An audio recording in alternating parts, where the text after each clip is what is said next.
संविधान वास्तविक आइकान। आपके घर में भगवान है, मत हटाइए। मैं तो बोलता हूँ ये महापुरुष को घर में लगा दीजिए, दोनों भगवानों में झगड़ा होने दीजिए। जो भगवान असली रहेगा वो रह जाएगा और नकली बाहर चले। आपके घर में महापुरुष है तो आपका बच्चा स्कूल का घंटा बजाएगा, आपके घर में भगवान है तो मंदिर का घंटा बजाएगा।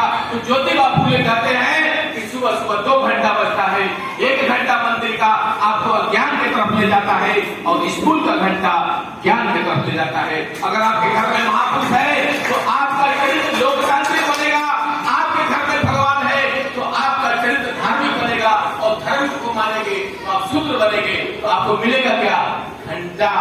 26 राज्य का राज्यपाल मनुवादी है, 26 राज्य का मुख्यमंत्री वही है, 26 राज्य के गवर्नर वही है, 26 राज्य का वाइस चांसलर वही है, सारे यूनिवर्सिटी के प्रोफेसर वही है, मंदिर सारे उन्हीं के हैं।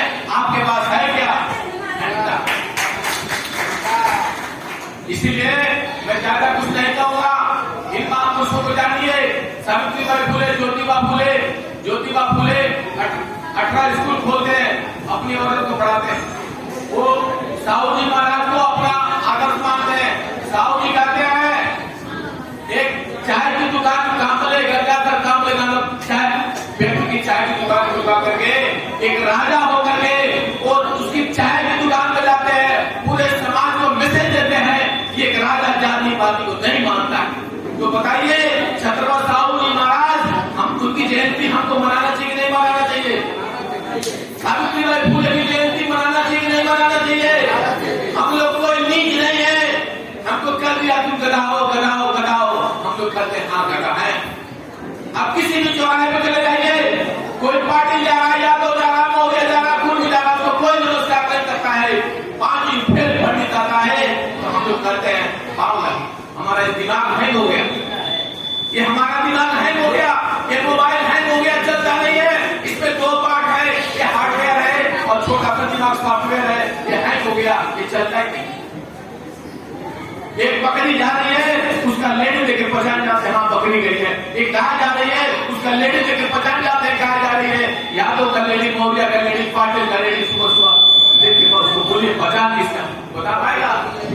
उसको राहु केतु शनि लाखों किलोमीटर दूर दिख जा रहा है, सुबह सुबह खेत में लेके जाइए और उसे पूछिए बता किसका लेडी। हरियाणा में जाट बिरादरी का आदमी एक पंडित को कहता है, पंडित चलवा की सभा में बोले कहाँ अच्छा पानी निकली, उधर खोल दो जरा, आपको कुछ जनकार लग रहे हैं, जरा घर पे चलिए आप आपका अच्छा आशीर्वाद करें। पूरा थाली में सजा के पूरी सब्जी चावल डाल लेके आता तो कह रहा है ये पंडित जी नहीं, पंडित कह रहा है जाट बिरादरी चौधरी जी, ये चौधरी जी कुल चीज का ठीक लोग था, हमको खिलवा नहीं खिलाओ, हमको सब चीज तो दिख रहा है, घी नहीं दिखाई दे रहा। बोला तुमको खेत के नीचे 90 फुट पानी नीचे दिखाई दे दिया और हम चावल के नीचे 2 लीटर घी रखे, तुमको दिखाई नहीं दे रहा? मारा बोलिए ये डर किसने सिखाया? 2500 साल पहले इस धरती पे कोई महामानव पैदा हुआ, उसका नाम था तथागत गौतम बुद्ध। उन्होंने कहा इस दुनिया में दुख है तो दुख का कोई न कोई कारण होगा और अगर कारण मालूम पड़ गया उसका निवारण हो जाएगा। कोई चीज इसलिए मत मानो कि सारी दुनिया मान रही है, कोई चीज इसलिए भी मत मानो कि बड़े लोगों ने कहा है, कोई चीज इसलिए भी मत मानो कि धर्म ग्रंथों में लिखा है। बस तो 1 मिनट लिखे, कोई चीज इसलिए भी मत मानो कि मैं कह रहा हूँ, बल्कि अपनी बुद्धि अपने विवेक से खुद तय करो क्या सही है क्या गलत। बुद्धं शरणं गच्छामि, आप अपनी बुद्धि के शरण में जाओ। धर्मं शरणं गच्छामि, मतलब प्रकृति के बनाए हुए समता वाले नियमों के शरण में जाओ। संगम शरणं गच्छामि, तर्कशील लोग समझ जाओ, जो तर्क नहीं करता वो गुलाम। तर्क करिए। बलिया में किया तो के पिताजी मर गए, पंडित बोला ऊपर से क्या खाएंगे? गेहूं लाओ, चावल लाओ, दाल लाओ, और स्वर्ग में दूध मिलेगा, गाय उठा ले गया।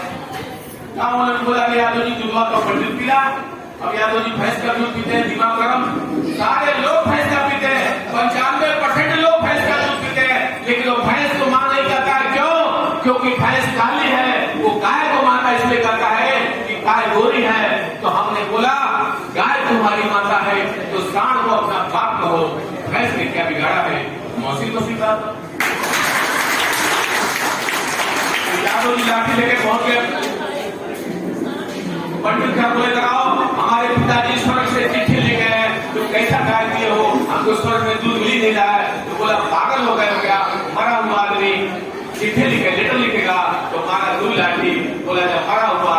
अगर नहीं लिख सकता तो हमारा हुआ आदमी दूध नहीं पी सकता। चलो भाई क्या छोड़ो, ये तक सिखाया हमारे महापुरुषों ने, बुद्धा ने, कबीर ने, संत रैदास ने।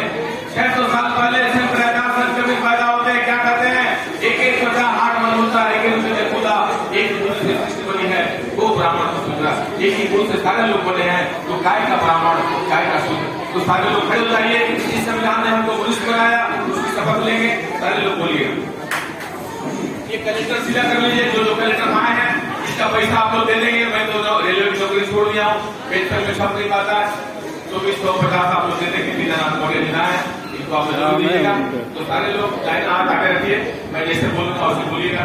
हम भारत के लोग, भारत को एक संपूर्ण प्रभुत्व संपन्न समाजवादी धर्मनिरपेक्ष लोकतंत्रात्मक गणराज्य बनाने के लिए तथा उसके समस्त नागरिकों को सामाजिक, आर्थिक, राजनीतिक न्याय, विचार, अभिव्यक्ति, विश्वास, धर्म, उपासना की स्वतंत्रता, प्रतिष्ठा, अवसर की समता प्राप्त कराने के लिए तथा उन सब में और राष्ट्र की एकता और अखंडता सुनिश्चित करने वाली बंधुता को बढ़ाने के लिए दृढ़ संकल्प होकर इस संविधान सभा में आज तारीख 26 नवंबर 1949 ईस्वी को केंद्र द्वारा इस संविधान को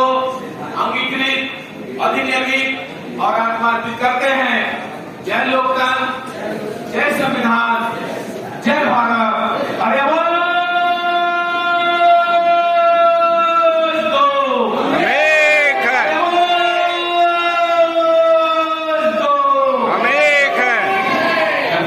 हमारी बात किसी को खराब लगी हो,